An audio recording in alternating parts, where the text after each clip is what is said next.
Hello बच्चों, YouTube class में आपका स्वागत है। आज हम पढ़ रहे हैं B Com part second, paper second का टॉपिक बंधक या मॉर्टगेज। इसके अंतर्गत हम जानेंगे कि बंधक क्या होता है और उसके बारे में संपूर्ण जानकारी, इसके प्रकार, इसकी विशेषताएं, इन सब चीज़ों के बारे में जानेंगे हम। बंधक का अर्थ सुरक्षा के लिए स्थायी संपत्ति के हित का अंतरण करना बंधक कहलाता है। यानी कि भारतीय संपत्ति अंतरण अधिनियम 1882 के अनुसार ऋण के रूप में दी गई या दी जाने वाली अग्रिम राशि वर्तमान या भावी ऋण की राशि के भुगतान को सुरक्षित बनाए रखने के लिए या किसी ऐसे समझौते की पूर्ति के लिए जिससे कोई आर्थिक दायित्व उत्पन्न होता है, किसी अचल संपत्ति में निहित हित का अंतरण करना बंधक रखना होता है। यानी किसी वस्तु को ऋण लेते समय रख देना, ऋणदाता के अधीन कर देना, उसका स्वामित्व, संपत्ति का हस्तांतरण कर देना, हित का अंतरण कर देना बंधक कहलाता है। बंधक की विशेषताएं। स्थायी संपत्तियों का अंतरण होता है। संपत्ति के एक से अधिक स्वामी हैं तो सभी को अपने हित को बंधक रखने का अधिकार होता है। बंधक में यह जरूरी नहीं है कि संपत्ति की वास्तविक स्पुर्दगी बंधक दार को की जाए। बंधक राशि, देय ब्याज व अन्य व्यय का भुगतान करने पर संपत्ति वापस हस्तांतरित कर दी जाती है। बंधक के लिए निश्चित उद्देश्य होते हैं। यह दिए गए धन की सुरक्षा करता है। दिए जाने वाले धन व देय होने वाले ब्याज और खर्चों की सुरक्षा के लिए किया जाता है। वचन के निष्पादन से उत्पन्न होने वाले दायित्व की सुरक्षा के लिए बंधक किया जाता है। बंधक के प्रकार। संपत्तियों का बंधक अनेक रूप से किया जा सकता है। साधारण बंधक। साधारण बंधक से आशय ऐसे बंधक से है जिसमें संपत्ति के अधिकार का हस्तांतरण नहीं किया जाता तथा बंधनकर्ता बंधक राशि के लिए व्यक्तिगत रूप से उत्तरदायी होता है। इसमें बंधककर्ता गर्भित एवं स्पष्ट रूप से इस बात से सहमत होता है कि समय पर ऋण, ब्याज आदि का भुगतान नहीं करने पर बंधकदार इस संपत्ति को बेचकर ऋण की वसूली का अधिकारी है। इसमें संपत्ति का वास्तविक हस्तांतरण न होकर मौखिक या लिखित में यह अधिकार बंधकदार को दे दिया जाता है। शर्त सहित विक्रय द्वारा बंधक। यह बंधक का ऐसा रूप है जिसमें ऋण लेते समय बंधककर्ता अपनी संपत्ति बंधकदार के नाम इस शर्त के साथ विक्रय करता है कि अमुक समय तक ऋण, ब्याज आदि का भुगतान करने पर यह विक्रय हस्तांतरण व्यर्थ माना जाएगा तथा संपत्ति बंधकदार वापस बंधककर्ता को कर देगा। लेकिन निश्चित समय अवधि तक यदि भुगतान नहीं किया जाता है तो संपत्ति का ऐसा विक्रय पूर्ण माना जाता है तथा उस संपत्ति पर बंधकदार का पूर्ण अधिकार व मालिकाना हक हो जाता है।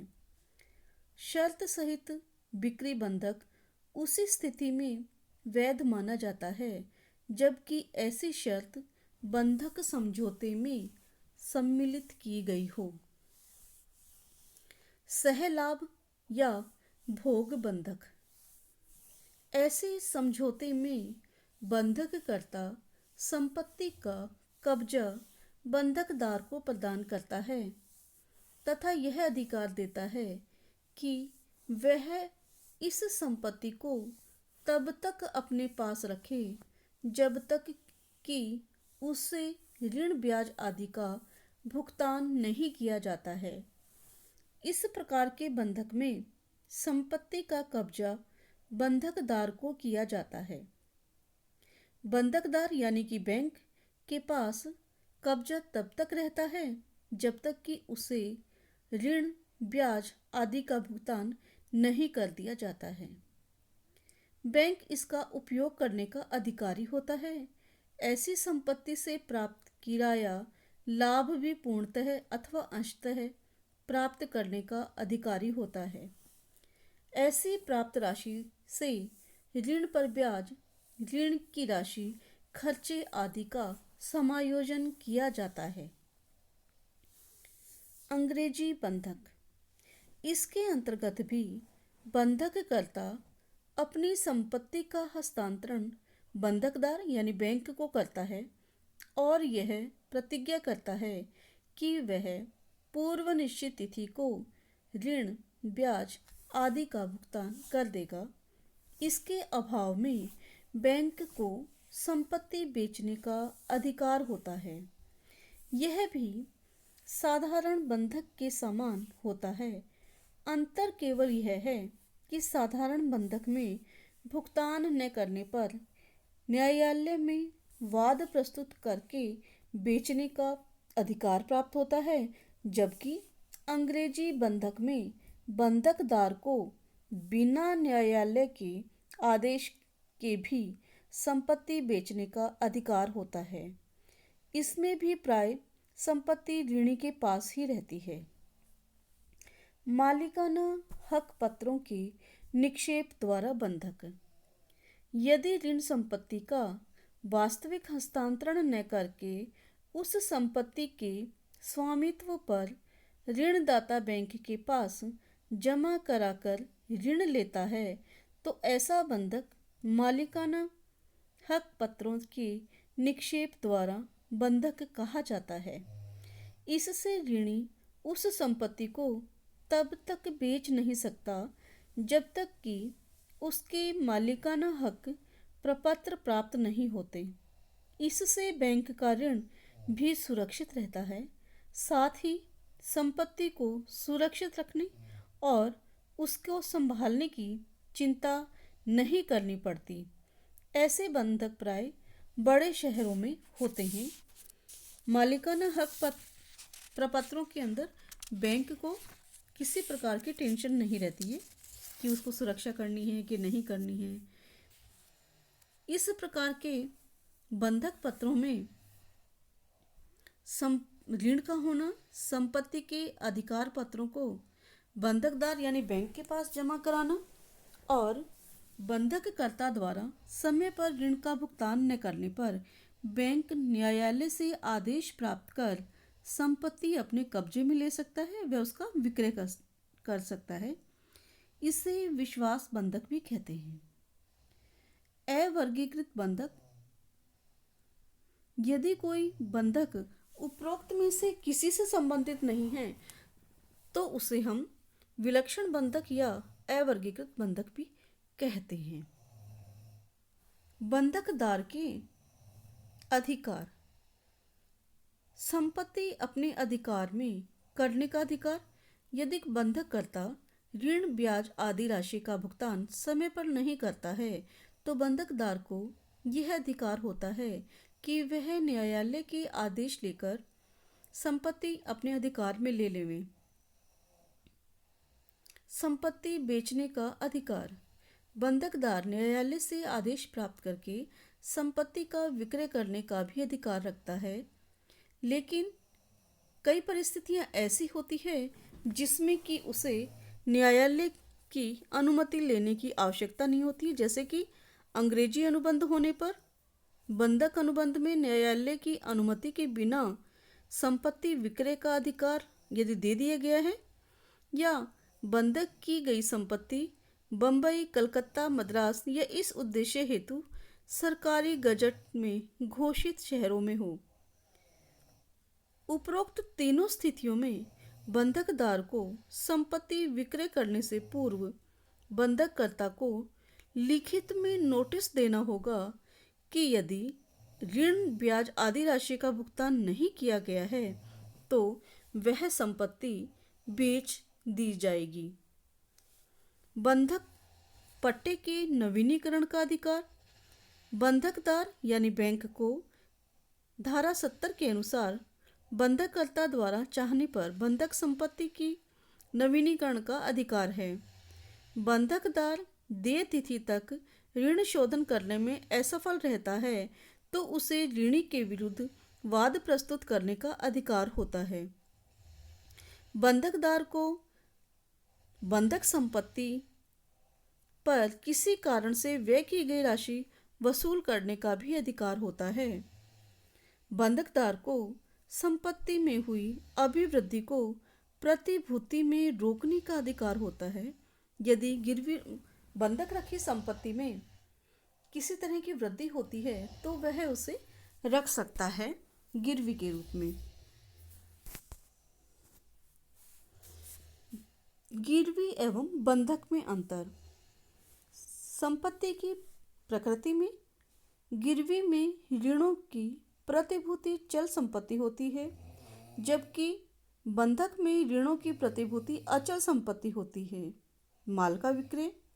गिरवी में समय पर ऋण का भुगतान प्राप्त न होने पर बिना न्यायालय की अनुमति के माल बेचने का अधिकार होता है, जबकि बंधक में न्यायालय की अनुमति लेना आवश्यक होता है।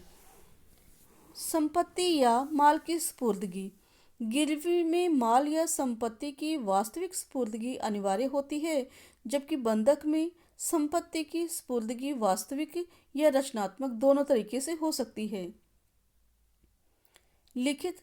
इसमें यानी कि गिरवी में अनुबंध पृथक से नहीं किया जाता है, जबकि बंधक में पृथक अनुबंध करना अनिवार्य होता है और इसे रजिस्टर्ड भी करवाया जाता है।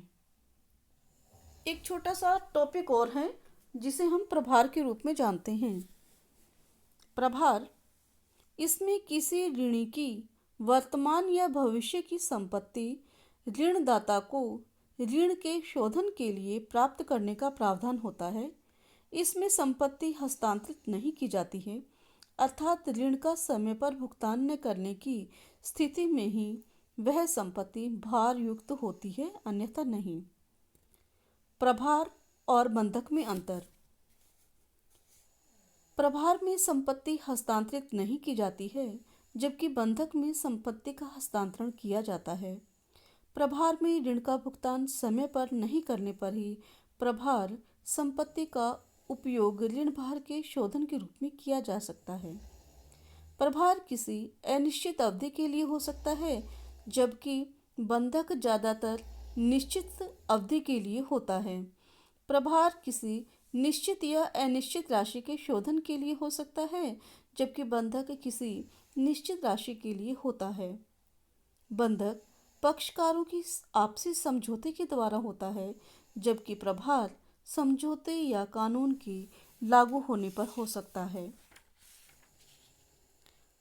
बंधक में प्रभार शामिल है, जबकि प्रभार में बंधक शामिल नहीं होता है। कंपनी अधिनियम कानून की धारा 125 के अनुसार कुछ प्रभारों का रजिस्ट्रेशन करवाना आवश्यक होता है। इनमें कुछ इस प्रकार हैं, जैसे याचना की बकाया पर प्रभार, चल पूंजी पर प्रभार, अप्रार्थित पूंजी पर प्रभार, ऋणों के निर्गमन की सुरक्षार्थ उत्पन्न प्रभार, देनदारियों पर प्रभार, जहाज के अंश, पेटेंट, ख्याति, ट्रेडमार्क पर प्रभार, व्यापारिक स्टॉक पर प्रभार, अस्थायी संपत्ति पर प्रभार। प्रभार में होने वाले परिवर्तन के लिए रजिस्ट्रार के पास सूचना देना आवश्यक होता है। जब प्रभार के अधीन भुगतान कर दिया जाता है तो इसकी सूचना भी रजिस्ट्रार को दी जानी चाहिए। बैंक जब भी कंपनी की संपत्तियों के प्रभार पर ऋण देता है, उसे प्रभार के रजिस्ट्रेशन संबंधी सभी व्यवस्थाओं की पालना होने के बारे में जानकारी कर लेनी चाहिए। इस हेतु उसे सभी प्रपत्रों को सही तरीके से देख लेना चाहिए, कंपनी के सीमा नियम, अंतर नियम की व्यवस्थाओं का अध्ययन कर लेना चाहिए। इसके अभाव में किया गया प्रभार बेकार माना जाता है।